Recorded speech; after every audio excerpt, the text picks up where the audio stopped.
Hey everybody, how's it going? Oh, it's been a long time since I've done one of these. Hell, it's been a long time since I've actually watched wrestling besides what we do here on YouTube. Welcome. It is officially Sunday morning for me. It is 12:08 in the AM here in, well, buttfuck Canada. So how you doing, everybody? We've got Azrael in the house. Now, I don't expect a lot of viewers tonight because, frankly, I haven't been doing this in a long time. And as you guys all know, AEW's debut of Collision went down tonight. And I gotta say, I dug it. Now, I'm going to give you a little bit of something before we get into the show. They put their best foot forward tonight, and they pulled it off. It was a good show. It was a really good show. And for a guy that stepped away from watching wrestling for a while because, well, frankly, there wasn't really nothing good happening. Okay, I get it. You got your MJF fans and you got your Bloodline fans. And to be honest, I did watch SmackDown last night as well. The night before. You know what I mean. Friday night. I did happen to watch SmackDown. And frankly, and I'll say this right now, I wasn't really invested in SmackDown until the last segment. Why? Well, because nothing really grabbed my attention. Now, what went down between Jimmy and Jay, Solo Sikoa, whatever, and Roman Reigns, I dug it. That storyline in itself has been good. I've even been keeping track of what's been going down with the Bloodline here on YouTube. But have I been that invested in WWE? No. I can't say I have been. Yes, Canadian Friday. Yes. Which happens to fall on a Yeti Thursday, which is wrong. All kinds of wrong. How's it going? Drum Monkey? Tonight, though, and I'll tell you something right now. I haven't had to watch AEW or WWE to really stay in the loop. You don't really need to. It's like it's a lot like when Marvel does a reboot. They change a lot of things, but most of the time things stay the same, so you're not really missing anything when you jump into a new series, when they do a reboot. It's not a big deal. I knew that Wardlow held the the television? No, the TNT title. Is that what it is? TNT title? I've got notes. I'll get into it. I knew that it would probably change hands. It's a first night of Collision. And frankly, when it comes to these titles, they bounce back and forth more than, a street corner worker. All right? Just going to be blunt about it. Who's got the next $5 to plug that hole? Well, bam! I guess tonight it was Luchasaurus. Yes, TNT title. Okay, I was correct. And like I said, correct about it floating around like a professional street corner worker. The first $5, bang, you plug that hole. And frankly, it was a good match. Now, if you're Blaze McCoy, you got real excited because it's two big men slapping that man meat. You know what I'm saying?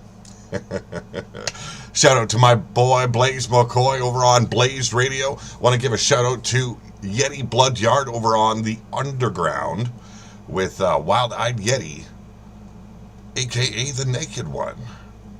How's it going? Killshot Matt Storm. What really got me is the way the show opened. I knew CM Punk was going to come out, going to be the show opener. You knew it was going to happen. And me and Yeti, we've been talking back and forth a bit about this.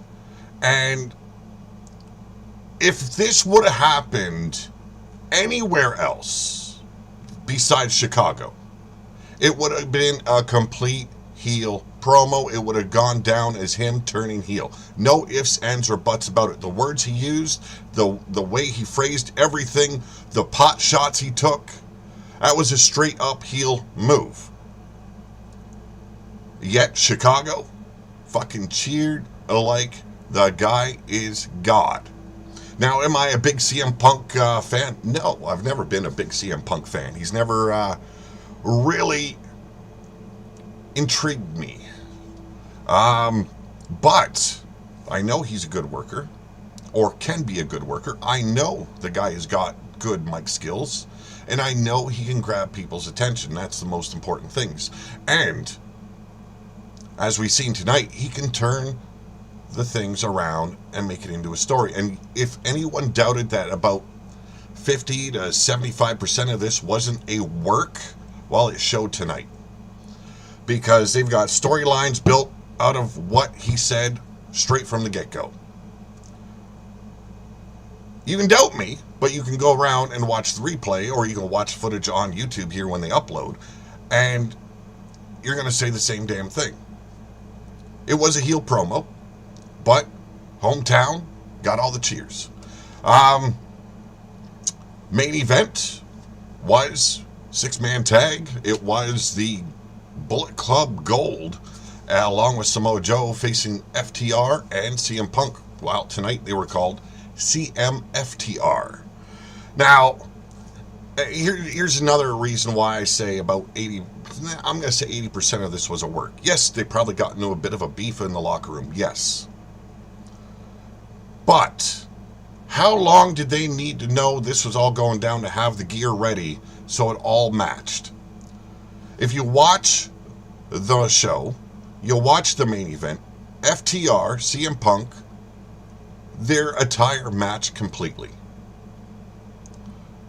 So you knew that there was time for them to build up to this. It was already resolved. On top of that, he talked about recovering from the tricep tear. Ladies and gentlemen, I'm sorry, I didn't believe half of what was going down. And then this interview he did. Oh, AEW's racing to do damage control. Over what? Tell me what he said in that interview that was oh so bad that AEW was struggling and scrambling to do damage control. Nothing. And yet everyone's, oh, he needs to apologize. No. Okay, he needed to apologize to the only man that mattered, and that, Tony Khan.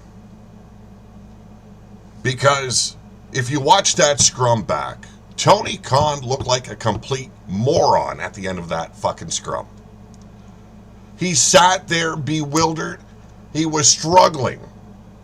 And he could have stopped it. He could have said, that's enough. The guy has no fucking balls. He is the leader of that company. He is the owner of that company. He could have put a stop to it at any time. So the only man that CM Punk had to apologize to was Tony Khan. Now, if there was some backdoor fucking apology between him, Omega, the Bucks, fine. That's none of our business. He doesn't need to apologize to the fans in any kind of way. Now, this is my opinion. There's some people that are going to be a little bit butthurt, you know, feeling like they should have brought a tub of lube along because CM Punk hurt them feelings. And when them feelings get hurt and you went in dry doing so, well, fuck me, you need to apologize. No, he didn't need to apologize to the fans at all. One, he was recovering from a tricep tear. He made that very clear tonight in his promo. Recovering for almost 10 months from a tricep tear.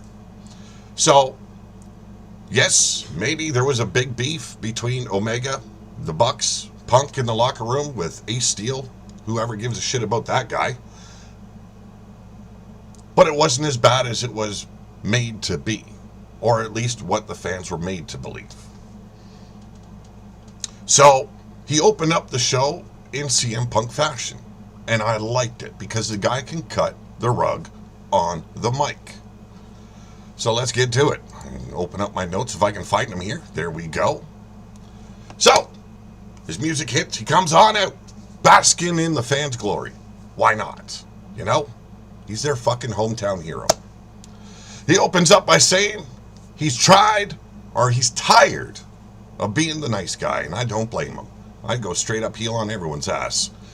He's been gone for a long time with an injury, but he's back now, and as long as he's here, this is the professional wrestling business for grown-ups. It's never been a popularity contest, and hell, if it was, he would have lost a long time ago. Tonight, he wants to talk about the future. But first, he has to talk about the past. And he doesn't believe his past is that checkered. You know what? Neither do I. I really don't. You wouldn't have believed that as a 15-year-old child, he would have filled as many arenas as he has, especially here in Chicago. Tell me when I'm telling lies. I love that catchphrase right there. Then he puts over the fans saying he's rode the backs of the smart, passionate wrestling fans like everyone here tonight. He loves them, blah, blah, blah. And you love him because he has never compromised. He has never been, he's always been unapologetic his entire career. He is here. And I couldn't have done all this without the fans. But it seems there are some people that hate me for the same reasons that y'all love me. I understand the sheer magnitude of me makes people uncomfortable. Hey, I know that feeling. I make a whole lot of people uncomfortable, but in the wrong kind of reasons. He calls himself the truth, and the truth can be painful. He tells the fans, boo him, cheer him, love him, hate him. Hell, you can call him what you want. But you can always know and call him by one Bill Phil. And it's not as fake, well, as counterfeit bucks. Nice little jab at the Young Bucks there. I liked it. Should have been used. And it did. He says the king is back, baby. He asked Chicago a question. Why would I change? He says he'll always speak truth to power. Always be himself and never compromise. And there are people who believe that they are owed an apology. He says he's a grown man, older, wiser in his years, and sometimes it's better to be the bigger man. Turns around and says, anyone here that has come tonight that feels that he owes them an apology, he's sorry. Sorry, they're softer than the wrestlers they love. I loved it right there. Tell me I'm telling lies. Ooh, have mercy.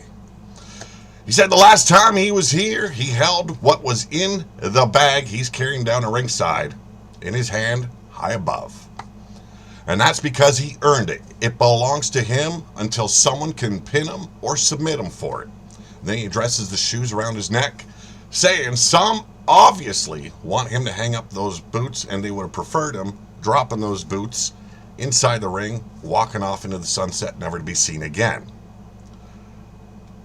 Not until there is someone here that can fill these boots.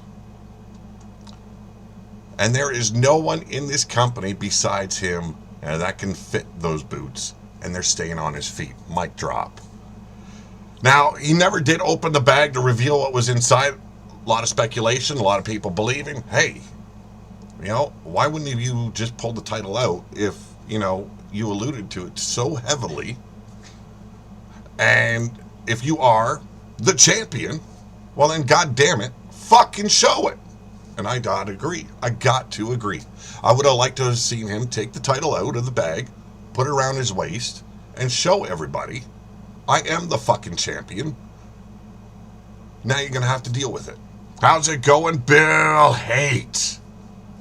Now, I've never been, like I stated earlier, I've never been a big fan of CM Punk. Don't get me wrong. I just like his mic skills. Yes, the lie line was a shot at Bobby Fish. I do agree. How's it going, Andrew Roberts? Now, like I said, I've always gravitated to guys that can throw down on that mic. Okay, it's needed. There's a lot of wrestlers out there today that believe just cussing your fool head off is a way to get the people to pay attention. No, you don't need to swear in a promo. Now, you're looking at a guy that cusses every third fucking word.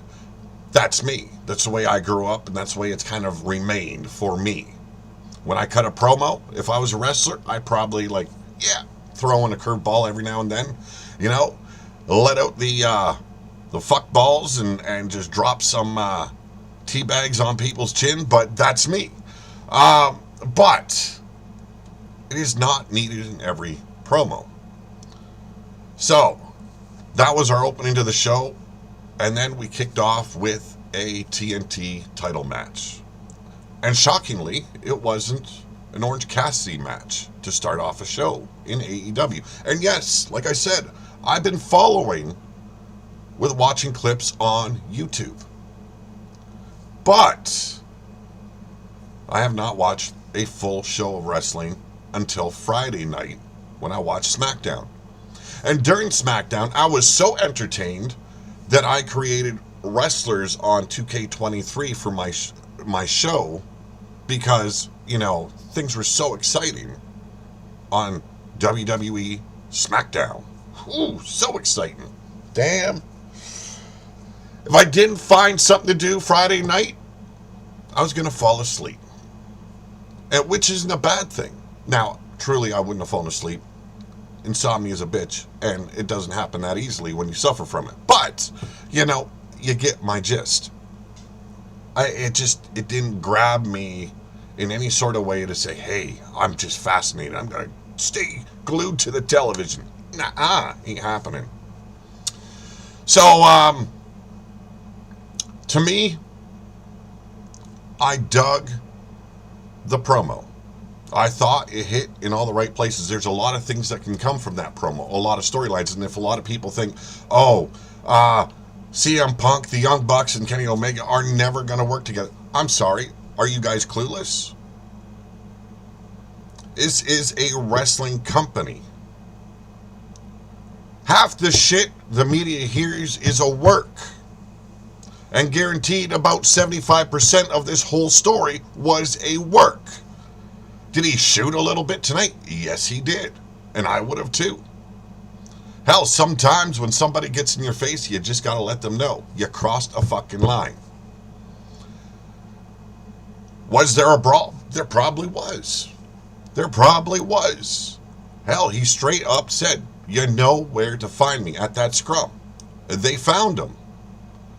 And if anybody would have called me out and said, you know where to find me, I would have been there looking for that person. But that's me.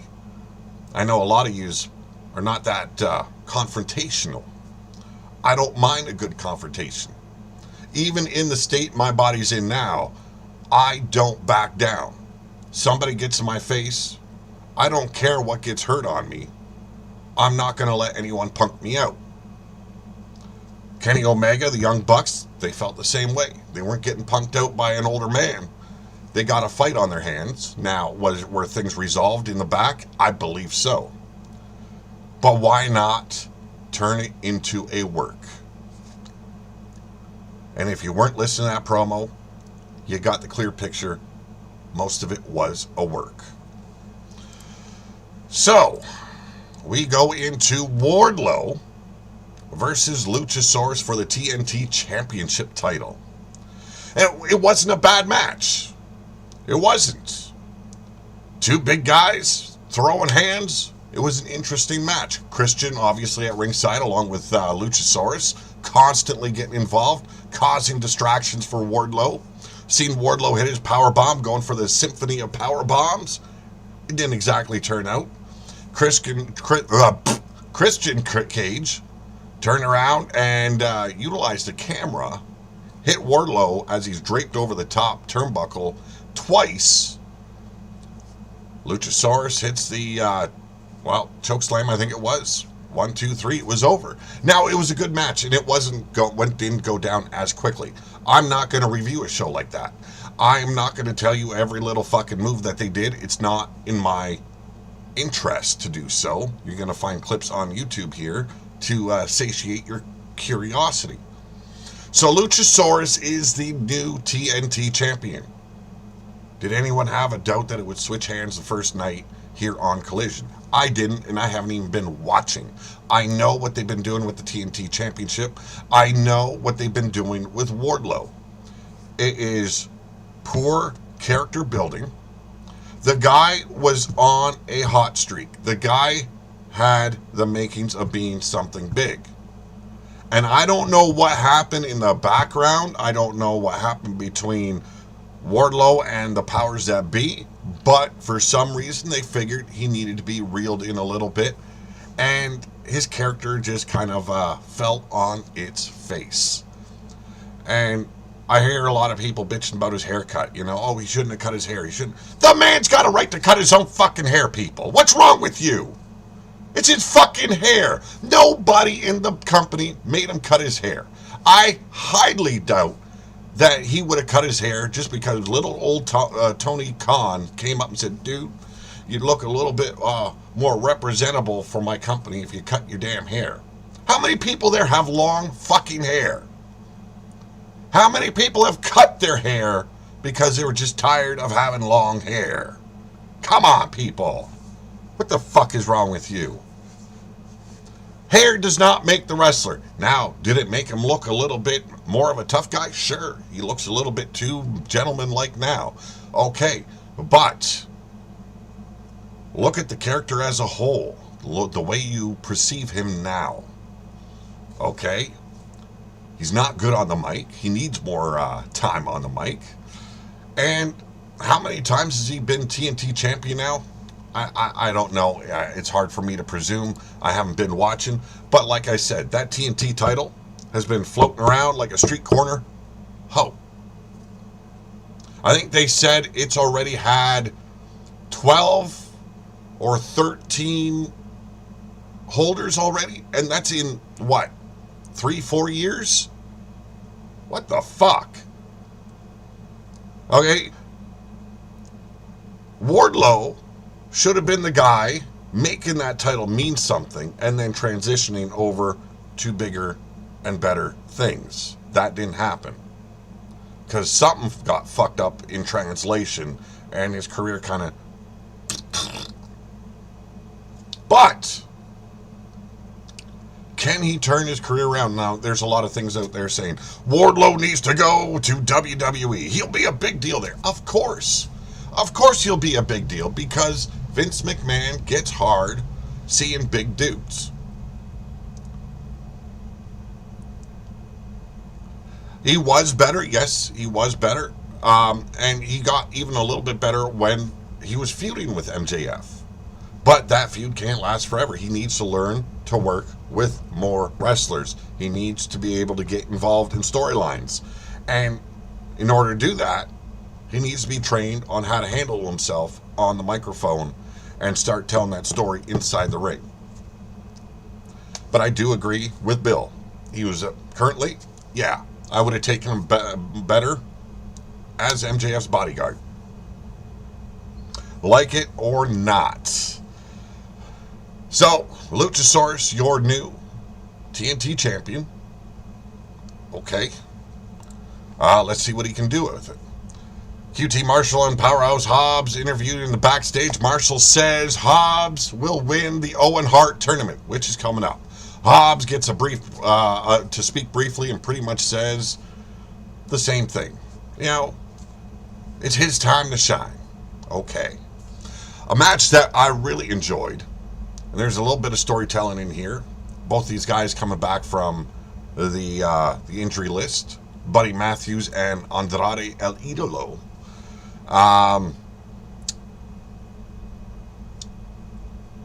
Having both of these guys come back from injury.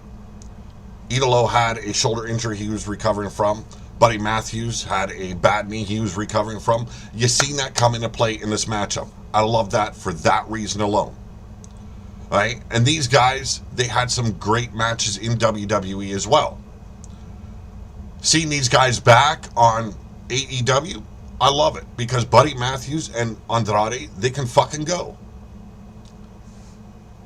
Andrade, in the end, takes the victory after a really grueling, hard-fought match. They went to the outside. They did a little bit of flying. You've seen the knee injury coming into play.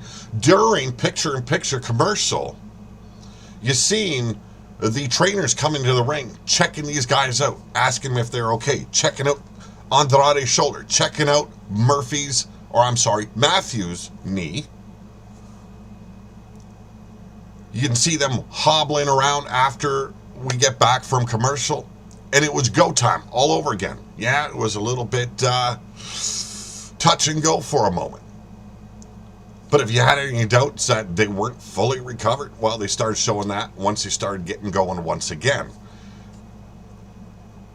We seen Julia Hart at ringside, coming to ring with Buddy Matthews, teasing Andrade, touching the mask, and you heard him clearly say, "Get your fucking hands off that mask." But what got me, and we all know Andrade is married to, or a fiance, no, I think they're married now, of Charlotte Flair. We seen him pull out, for the finishing maneuver, the figure 8. What is it called? Ric Flair's, what is Ric Flair's fucking, this is bad. This is bad. Figure 4 leg lock, but you know Charlotte, she does the figure 8. We seen him finish that off, and it's like, okay. I seen SmackDown. I seen her come out. God awful fucking outfit she was wearing. The same fucking style promo. I don't have to wait in line. I am the line. Blah, blah, blah. It fucking bored the shit out of me. She looked hideous. But now Andrade has to bring her fucking finisher into AEW? Come on. Dude. One, you done fucked up the way a figure 4 is supposed to be done. It looked terrible. And then you turned it into the Crazy 8 figure 4. And it looked like shit. Drop it. We don't need to see it. Don't need a Charlotte reference in that form on AEW. It looks bad when she does it, and it looked even worse when you pulled it off on AEW Collision. What the fuck were you thinking? I'm sorry, I get a little bit hot when I see a good move done shit. Okay, you look at all the variations of the sharpshooter, or the deathlock, is whatever you want to call it. Sting made it look good, but Bret Hart made it look the best. You know, when you hook in a sharpshooter, you make sure that the leg that you're locking behind the knee, that is wedged, that shin bone is wedged up behind the knee. You hook that fucking calf with the ankle draped underneath your fucking armpit, and you reef back. You look at the way Sting did it at first, it wasn't too bad, but it started looking like shit. And then you've seen The Rock using it, you've seen Booker T using it, you've seen a whole lot of guys using it, and it looks like shit. The same goes for the figure 4 leg lock. I haven't seen many guys that can actually make the figure 4 leg lock look good. Not the way Ric Flair did the figure 4. Okay? And then you want to take a variation, which his daughter uses, the Crazy 8 or the figure 8 fucking leg lock, and botch that up? Come on, man, you're better than that. You're Andrade El Idolo. Okay? You got your own moveset. Now, do you got to tame your moveset down because you're, 1, getting older, 2, injury prone? Yes. Change it up so you're a little bit safer. Don't use moves you don't know how to fucking do. Sorry. Just my opinion. But, like I said, overall, a great match. Matthews went hard. Andrade went hard. That's what we like to see. And I'm a big fan of the House of Black. Who isn't? Tony Nese comes out with smart Mark Sterling. And I like Tony Nese wrestling-wise. But if you got a manager, well, that manager better be able to speak for you if you can't do a proper job on the mic. Just saying. And I've seen what smart Mark Sterling does, and frankly, he's just as bad as Tony Nese on the mic. Nese mentions he's a personal trainer, and he can't sit in the back another minute when he sees a crowd full of the fattest and most disgusting trash that Chicago has to offer. Of course, he gets booed. Why wouldn't people boo? I know, boo, you're fat, okay? And you know, the fans got the point. He's a heel. He's being, an asshole. Put that deep dish down. We all know New York is better. He starts leading the stretch when he's interrupted by the returning, the Redeemer. Yes, indeed. Miro back in AEW on the first edition of Collision. And if you thought he was going to get booed, well, you're a fucking moron. Just saying. Okay? Chicago was very into Miro, and you seen him hulk up a little bit in the match, but we'll get to that. Nese runs away at first, then finds an opening for a chop that Miro completely no-sells, and why wouldn't you? Nese runs again, but Miro gets his hands on him and drops him in the corner to stomp the ever-loving hell out of him, and it looked good. He walked it dry just the way a man should. The beating continued with a nod to, well, the beats of the Bodran. Nese got out using the top rope to drop down and back Miro off, but back in the ring, Miro just dropped him again. We've seen him, like I said, do the little bit of a hulk up. Miro no-sold a bunch and threw him around, and then kicked him in the head. It was Miro defeating Tony Nese via a submission. We all know the camel clutch he uses. I don't know what he calls it this day here in AEW. I know he doesn't call it what he did over in WWE, but does anybody care? It would fucking hurt if I sat on a man's back and just grabbed him by the chin now. You don't see that anymore. Okay. I'm going to bitch about a lot of fucking finishers here. The Iron Sheik, I don't think anyone will dispute, did the camel clutch the best. He hooked the chin in the hands, and he pulled back as he sat down low on the ass, or at least near the ass, the lower back. And he would fucking stretch that guy, and it looked as painful as it probably was. I love that. Might be fat, but he's a fucking idiot.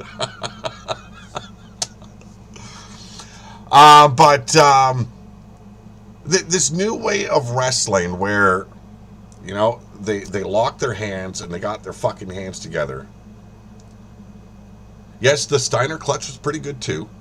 And then they got the wrists and the forearms around the jaw. I'm sorry, that doesn't even look real. It doesn't look painful. It just, it bothers me. It bothers me because we're watching to have our belief suspended for just 2 hours. Don't fuck up the simple things, okay? We want to see a slight bit of realism in our wrestling. Miro, you can do it better, okay? I know you ain't going to watch, you ain't going to get my advice, but fucking do it better, okay? Follow the mind of the Iron Sheik, okay? Use that to better your camel clutch. Get a promo package for CM Punk, who said he never left. He just got injured. Still things to do, and he's going to finish them. And, well, he is in the main event in the 6-man tag team match. But up next, the women's tag team, the Outcasts versus Willow Nightingale and Sky Blue. And And I've been watching clips of Sky Blue and Willow Nightingale on YouTube, and I could actually get behind them. Now, the Outcasts, hey, thick thighs save lives, you know what they say. And, well, you're looking at the women's champion, and she got thighs that are going to save a whole lot of lives. I'm talking about Toni Storm. Now, it actually went a little bit different than I thought it would. I thought we'd see the Outcasts walk away with the win. Willow Nightingale, Sky Blue, and Sky Blue's come a long way. And, hey, I wouldn't kick her out of bed. Nah, not a damn chance. But then, you know, most of those women in that ring, I probably wouldn't kick out of bed. Just because, well, you know, losers can't be picky, right? Pretty good wrestling match. And what they've been doing with the women, yes, there could be more women's matches in their shows. I do agree. But the work that they've been putting into the women's division, you've got Dustin Rhodes helping out with the women, getting them better off. I love seeing it. Okay? And now when they're hitting that ring, they look better. How's it going, Wild-Eyed Yeti? Zerk in the house? Well, okay, I get it. They changed it a little bit because of neck injuries. I do get it. I do. It doesn't mean they actually have to reef on the neck, okay? Just give the appearance that you're actually trying to suspend our belief. There's more room on the floor. Okay, I get it. Yes, there's a lot of room on the floor, and you got to have a damn big fucking bed to keep all four of those women in there. Good match. We seen that the Outcasts go down at the hands of Willow Nightingale and, well, Blue Sky, or Sky Blue. Sky Blue. See, I'm a little bit lost when it comes to the names here. You seen the spray paint come out, although I don't think it's really spray paint because I didn't actually see any on the face of Ruby Soho when Toni Storm went to spray Sky Blue. And Willow came in, grabbed her by those big puffy fucking pom-poms in her hair, ragdolled her a little bit, spray went all over the place, allowed Sky Blue to hit her finisher, 1, 2, 3. Willow Nightingale, Sky Blue take the win. The Outcasts walk away all pissy, and then why wouldn't they be? Ricky Starks hits a promo stating that he is now declaring he's in the Owen Hart tournament, which I like that they're doing. I like the Owen Hart tournament. Showing respect to a late great like Owen Hart, why wouldn't you? AEW doing what WWE should have done ages ago, in my honest opinion. He's going to be the next big thing. Well, he's been saying that for a while. It hasn't happened. But he will win, and it will catapult him to the top. Top of what? We also got a promo from Jeff Jarrett. He's going to be facing Mark Briscoe in a concession stand brawl, and he speaks about how the concession stand brawl came to be, that it's, part of his family history.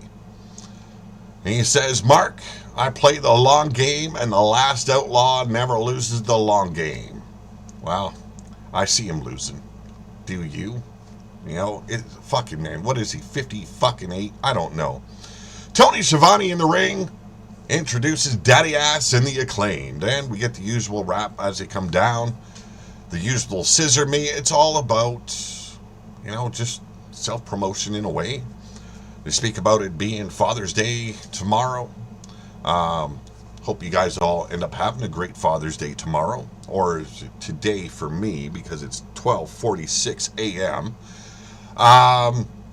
But it was nothing special. And then, they invited Tony Schiavone to join in the Big Scissor in Chicago. Why not, I guess. Main event time, CM Punk and FTR. Or, as tonight, it was CMFTR versus Samoa Joe, Jay White, and Juice Robinson. Let's say this right now, and if anyone doubted that this was going to happen, there was a lot of protecting going on when it came to CM Punk. Everyone knows he's coming back. He's fresh off the injury list. He's got, who knows how good that tricep is holding up. Just saying. So FTR did a really good job of protecting him. He didn't get much time in, but when he did get in, he made sure it counted. He got a nice face-off with Samoa Joe, and that is a little storytelling for the future, because he has stated he wants to work with Samoa Joe in the future. He wants to work with guys like Jay White. He got to do that tonight. He got to do a lot. And we're going to see more of that. Now, I think this is a build-up towards a CM Punk FTR heel turn. They are going to end up facing the Young Bucks and Kenny Omega down the line, but they got to build this team up now. What better way to start with, the Club Gold and Samoa Joe. I'm sorry. The Club is like, it isn't really working for Jay White here in AEW. His matches haven't looked that great since joining AEW. Just saying. Hate me or not, just saying.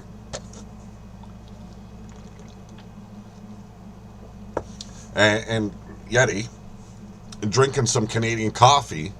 No, that is not the AEW cat behind me. That's the gentle one. Although she did try killing me with my sword today. But it was a good match. You seen FTR protecting him. CM Punk spent most of his time outside on the apron. You seen him interact with Samoa Joe. You seen him interact with Jay White, Juice Robinson. Everything was good. We seen that in the end, it was FTR and CM Punk take the win. And I thought it was a good way to close out the show. Now, like I said, I'm not going to go through it. I think you guys can watch any kind of shit on YouTube here that is going to have footage of it. And you guys are going to enjoy the match, or as much as you can see. How's it going, Evie Bloodyard? Yes, and I think it's smart. I don't think he needs to go solo right from the get-go, Bill. I really don't. Until they are sure that tricep is going to hold up. And he did enough tonight. He hit his go to sleep. You seen him do a couple of body slams. You seen him do that trademark demolition ghetto blaster off the middle rope. He got spots in. He spent some time. He got chopped the shit out of. But right now, I think until they know he's good, until he works off that ring rust, which I think he should have been doing while he was recovering, they're going to protect him. Hide him as much as you can from singles action until you're sure he can withhold the damage that wrestling causes. Thank you for the happy Father's Day, Evie. And all the fathers out there, well, at least I know for me, I'm not going to say talk for everyone here. If you're a father and you're a good father, you work your ass off to be that good father. Your kids will always appreciate it.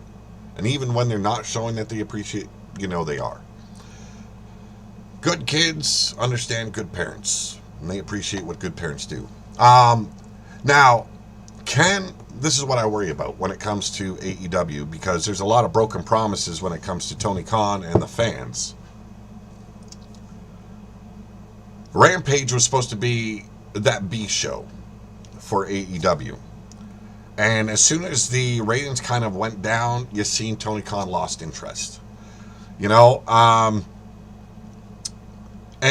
he just kind of, it was nonsensical in every single way. And this was near where I stopped watching wrestling again, because frankly, a lot of it was shit. A lot of it didn't make sense. There's no true storylining behind anything going on in AEW or WWE. Now, yeah, WWE has the bloodline. They've got now Cody Rhodes building up, but everything is connected to the bloodline. And then they turn around, our new world title, open challenge, motherfuckers, open challenge. Now, and there's some going to argue, okay, he's defending that title 2 days in a row. And it's about how many times you defend it. And oh my God, you got to have the right guys. You got to have the right guys. Well, you know what? Let me tell you. Yes, it's all about the opponents that the champion is facing. It's also about the storytelling to build up to that title match. Open challenges build nothing. Nothing.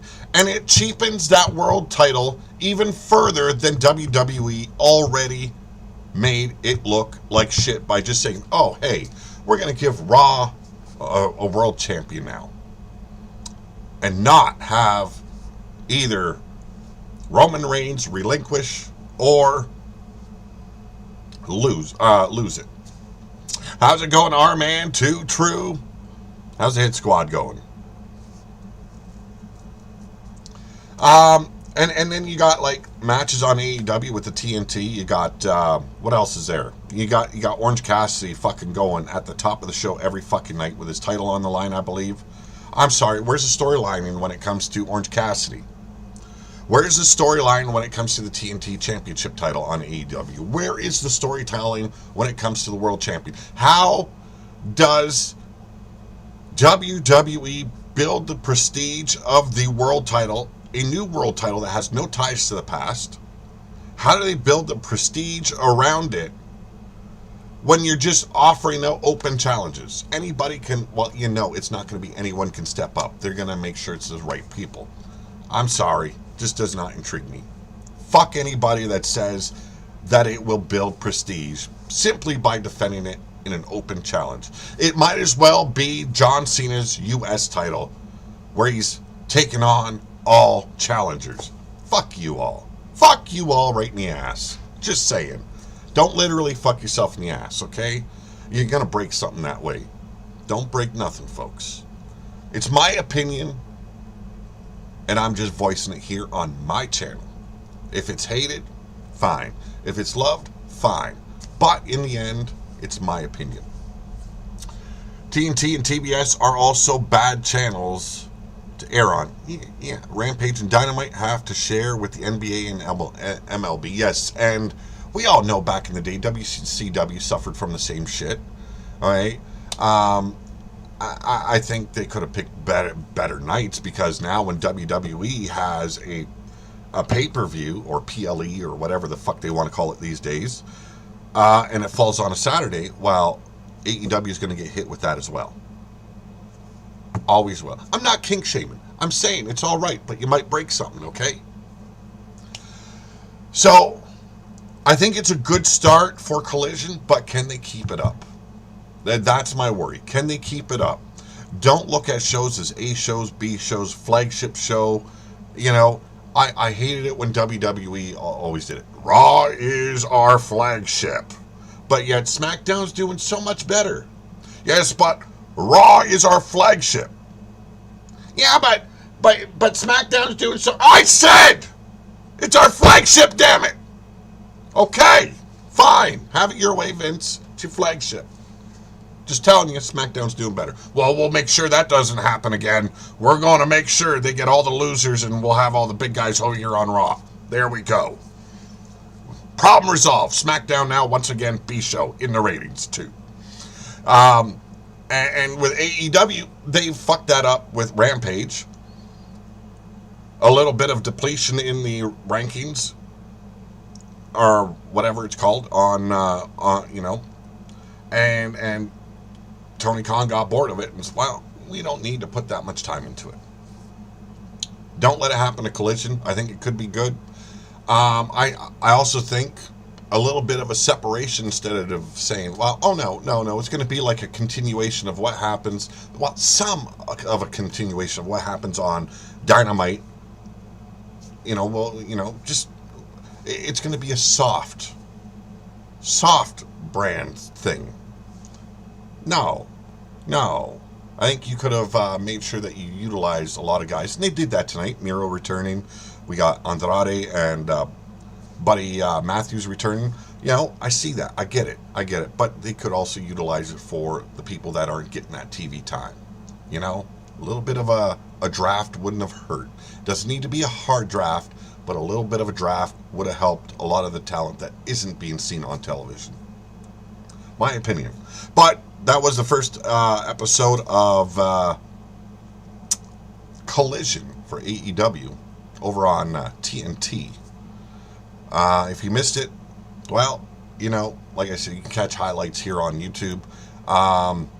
Anyone wants the link I used to watch it, I'll send it to you in a DM if you want it. And you can watch it right on your computers and, you know, still have a good time watching. But it's good. It feels good to get back into this. I'm a little bit rusty with it. I didn't want to go full bore into match description. They were all good tonight. They all had a good way of ending. They all had great action within.